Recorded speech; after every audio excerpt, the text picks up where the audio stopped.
समाजामध्ये वाढत चाललेली पिढ्यांमधील दरी, पालक आणि मुलांमधील कमी होत चाललेला संवाद, तसेच कुटुंब व्यवस्थेसमोरील विविध आव्हाने लक्षात घेऊन म्हसवड पोलीस स्टेशन यांच्या वतीने एक अत्यंत महत्त्वपूर्ण आणि प्रेरणादायी व्याख्यान या विशेष कार्यक्रमामध्ये युवा वर्गाचे लाडके मार्गदर्शक आणि समाज परिवर्तनकार श्री वसंत हंकारे हे आई बाप समजून घेताना या विषयावर उपस्थितांना मार्गदर्शन करणार आहेत।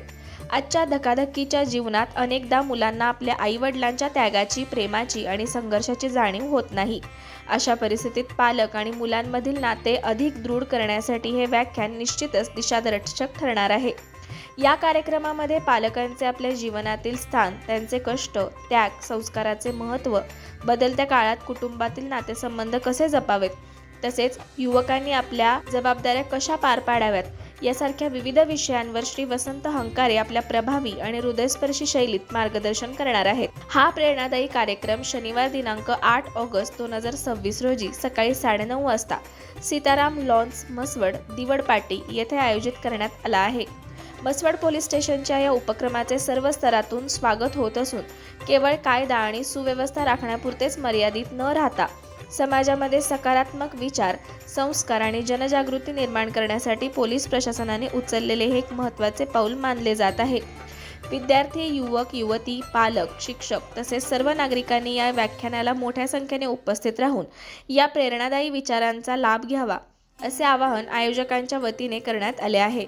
दरम्यान या कार्यक्रमाकडे म्हसवड परिसरासह संपूर्ण माण तालुक्याचे लक्ष लागले असून युवकांमध्ये या व्याख्यानाबाबत उत्सुकतेचे वातावरण निर्माण झाले आहे।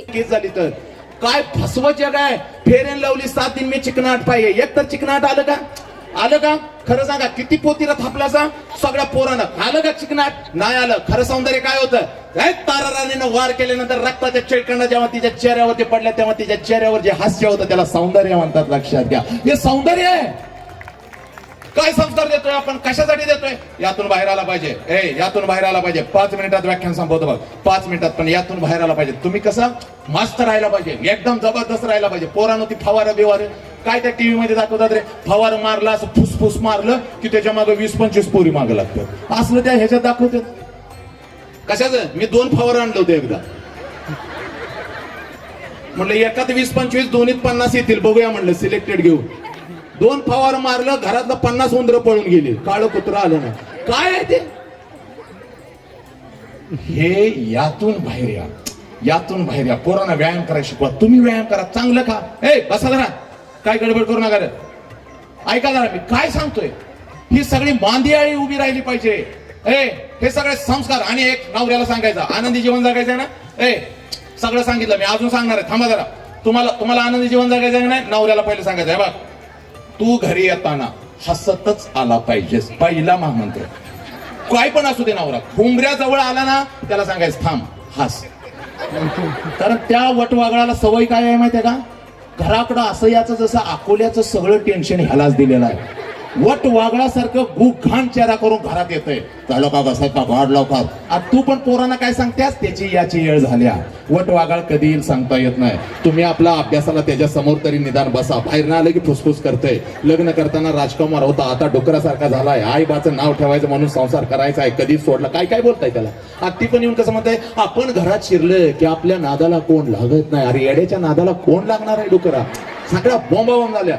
आलं का लक्षात? तर शेवटचा पहिला महामंत्र आनंद जीवनाचा, प्रत्येकाने नवऱ्याला सांगायचं, हसतच घरला यायचं। घरात आलं, आत पाऊल टाकताना चेहऱ्यावरती तुझे हास्य पाहिजे, यस, हसतच जायचं। मी तर सगळीकडे सांगायचं लागलोय, महाराष्ट्रात सगळ्या पुरुषांना सांगतोय, घराकडे जाताना हसत जायचं। ते पण हसत यायला लागले। आता तो पोरा खाली बस रे, 2 मिनिटं बस, काय मरत नाहीस, बस। छळलायच नुसतं त्या आईला, बघू ना काय तुला?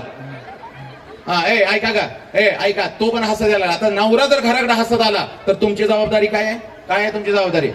नवरा जर हसत आला तर तुम्ही पण त्याला रिस्पॉन्स द्यायचा। तुमच्या अंगात पण पाणी काही कमी नाही। ते हसत आलं तर तुम्ही कसं म्हणताय, काय हसायला लागलाय? आता हसायचं वय आहे काय? पोरगी दावीला आली, आता हसायला लागले नाही? हसायचं तेव्हा हसलं, असं नाही। ते हसलं की केस सोडायचे, भूर करून फिरवायचे। 2 केस त्या नाकात गेली पाहिजे, उलटच पडलं पाहिजे।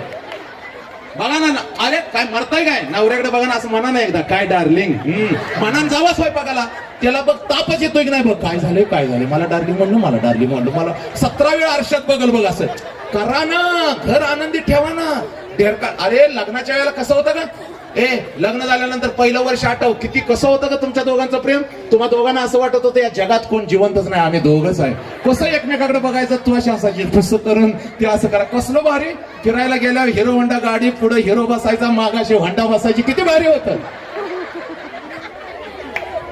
कसलं भारी होतं का. आणि होंडा कशी बसायची, अशी बसायची, हा हात असा, हे हात इकडून अशी घ्यायची.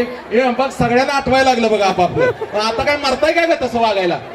हा हे हात असा आणि ही हनवटी अशी, आणि ती सडपातळ हिरो असलं तर बरं, नाही तर त्याचं पोट, हिचा हात काय पुरत नाही, तो काय वाढल्याशिवाय राहत नाही. ही मागणं म्हणते हात आहे 1.5 फुटाचा, जोडून कर मोठा 3 फुटाचा, बोंबा बोंब.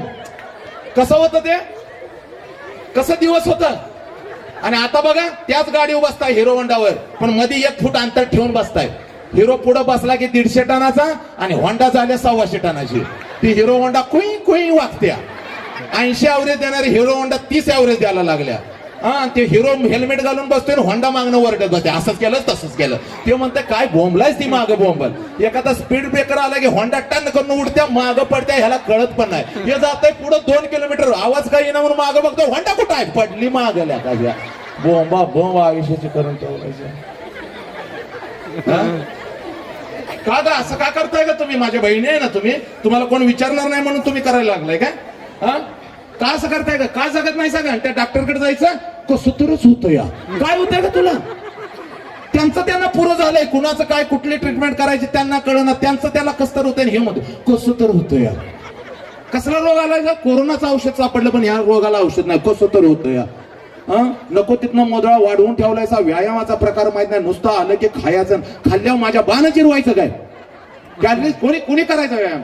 हे सगळं का झालंय, आम्ही. म्हणून राष्ट्रसंत तुकडोजी महाराज म्हणतात, आता याला विज्ञानाचा अधिष्ठान देतोय बघ, उगाच काय तर हसवत नाही. म्हणून राष्ट्रसंत तुकडोजी महाराज म्हणतात, गाव असो अथवा शहर, तेथील बिघडले आचार विचार, म्हणून रोगराईने बेजार झाले सारी जनलोक. अशाच नवनवीन अपडेटसाठी आमच्या खबर गावाकडची या चॅनेलला सबस्क्राईब करा. आमचे व्हिडिओ लाईक करा आणि शेअर करा. धन्यवाद.